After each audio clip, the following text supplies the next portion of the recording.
جربوها وادعولي مش هتندموا، هتعملوها على طول. هنجيب 4 حبات بطاطس وهنسلقهم وهنبهرهم بملح وفلفل ومعلقه جبنه كريمي، وهنهرسها كويس جدا لحد ما تبقى ناعمه جدا، وهنكورها بالحجم اللي نحبه.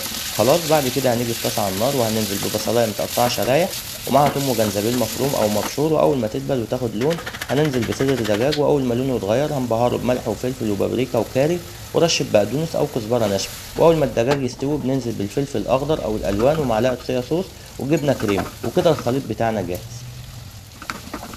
هننزل بيه في البايركس بتاعنا وعليه البطاطس اللي كورناها في الاول، وبعد كده هننزل عليهم بالبشاميل. سهل جدا، ادخلوا على اي فيديو عندي في كذا فيديو في طريقه البشاميل، ولو مستعجلين دي مقاديره اللي قدامكم. على فكره ممكن نحط كريمه طبخ بس تكون بدرجه حراره الغرفه. خلاص بعد كده هنغرقها من فوق بالجبنه الموزاريلا او الجبنه الشيدر اللي هي بتاع البرجر، وعلى الفرن على طول على الرف الوسطاني على درجه حراره 220 لمده ربع ساعه تقريبا او 10 دقايق، وبعد كده بنحمرها من فوق.